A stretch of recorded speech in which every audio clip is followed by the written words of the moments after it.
I want to celebrate a major win I just had for a Korean War veteran that I have as a client. When I first started doing this work in June of 2024, I signed on several Vietnam War veterans, and I never imagined that I would get the honor of being able to serve Korean War veterans. So these veterans are in their 90s, and I have had the pleasure of working with a few of them now, and I want to celebrate one of the big wins that we just got. This war veteran had been seeking service connection for PTSD because of the experiences he had in service while he was in Korea, and he had previously been denied because his records were part of a fire.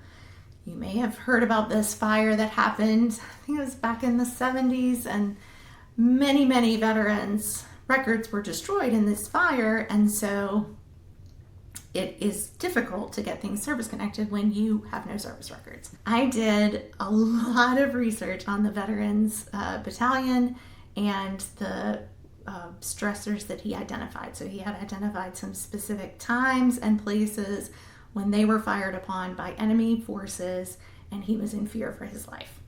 Well, VA initially said, we can't corroborate those stressors. We don't see that there was any proof that your specific battalion was under fire during these times that you've identified.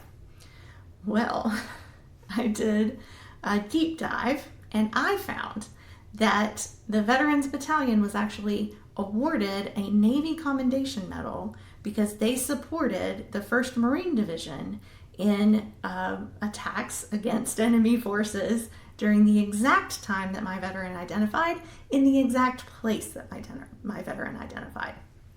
And this is important because a Navy Commendation Medal or any service medal is considered to have been part of your service record. Even if, his copy was burned up in the fire, they have a massive repository of all of these awards and commendations. And so that is considered to have been effectively part of his file, even if it wasn't physically part of his file. And so that evidence is evidence that should have been considered in these previous denials. And so now we can appeal for an earlier effective date for that service connection because there was evidence in the file at the time that he had stressors in service. So exciting. Can't wait to update on what the result of this appeal is. The important thing is we got the veteran service connected now with an effective date in 2025, and now we're in the middle of a board appeal so that we can get that effective date earlier from when he was first trying to get service connected for this over 20 years ago. I'm so proud to have been chosen to be able to represent this veteran and to have been able to get such a good result.